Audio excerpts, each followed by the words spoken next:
Hi, my name is Dr. Anuj Chawla. I am a foot and ankle surgeon at Saksham Ortho.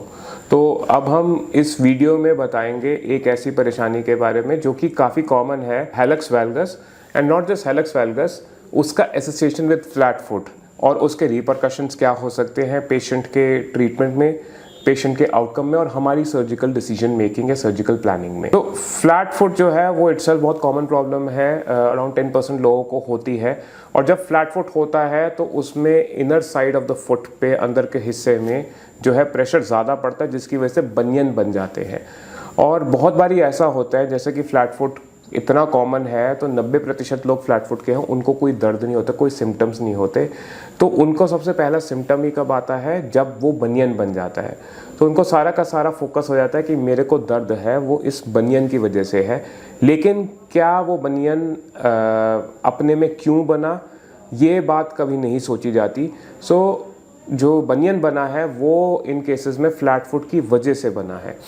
तो ऐसे में हमारे को क्या करना होता है?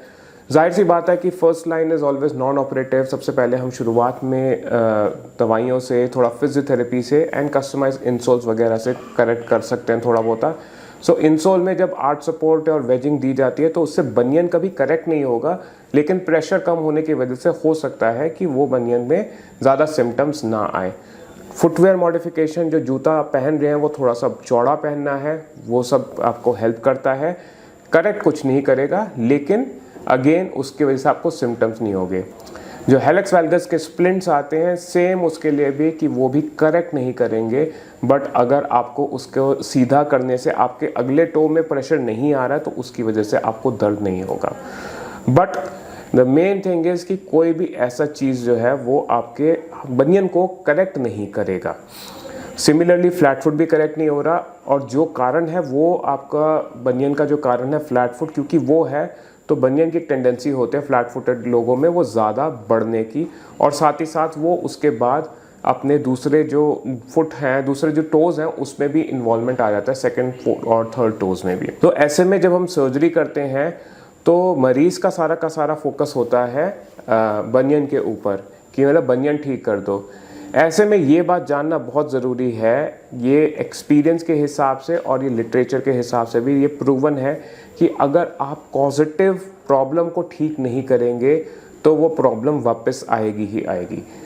इसका मतलब है कि अगर आप बनियन की सर्जरी करें और फ्लैट फुट को आपने इग्नोर कर दिया, उसको छोड़ दिया, देयर इज़ अ चांस कि आपका जो है बनियन जो है वो वापस रिकर कर जाए, क्योंकि ओरिजिनल जो फुट पे प्रेशर पड़ रहा है, एक्सेसिव प्रेशर पड़ रहा है अंगूठे पे due to the flat foot, वो आपका बरकरार रहेगा। और चाहे आपने टो को सीधा कर दिया, अगर उस कॉज को आप ठीक नहीं कर रहे हो तो वो फिर से हम टो को भी टेढ़ा करने पे मजबूर कर सकते हैं, और ऐसे केसेस में रेकरेंस का रिस्क ज़्यादा होता है।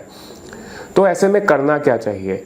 It depends on the age, on the degree of flat foot x-ray में, बट बेयर मिनिमम जो चीज़ है, जो भी है, हम जो भी करेंगे, अगर फ्लैट फुट में बहुत ज़्यादा सिम्टम्स नहीं है लेकिन सिग्निफिकेंट फ्लैट फुट है, तो हम मिनिमली इन्वेजिव सर्जरी से हम फ्लैट फुट को भी साथ में करेक्ट कर सकते हैं। तो बनियन के लिए भी आपने, आई एम होपफुल कि आपने वीडियोस देखे होंगे जिसमें हम मिनिमली इन्वेजिव सर्जरी से छोटे छोटे कट से हड्डी को काट के बनियन को अलाइन करके सर्जरी करते हैं।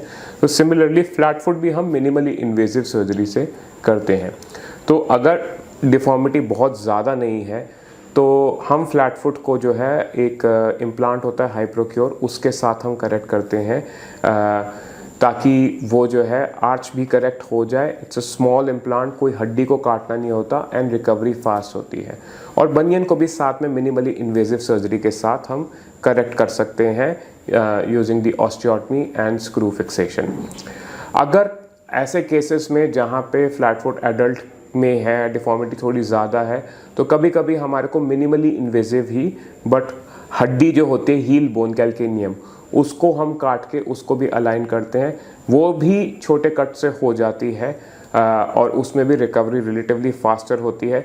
लेकिन अगर हम हड्डी को काट रहे हैं तो हमें थोड़े समय के लिए प्लास्टर भी देना पड़ सकता है पेशेंट को, ताकि उस हड्डी के जुड़ने में हम जो है थोड़ा सा उसको हम टाइम दे सकें। तो ऑल एंड ऑल, अगर आपको बनियन है और फ्लैट फुट है तो फ्लैट फुट को आप नेग्लेक्ट नहीं कर सकते जब आप बनियन को ट्रीट कर रहे हैं। It has to go hand in hand. और अगर आप उसको नेग्लेक्ट कर रहे हैं तो आपको ये बात पता होनी चाहिए कि there is a higher possibility कि फ्लैट फुट की वजह से आपका बनियन रेकर कर सकता है। Thank you very much.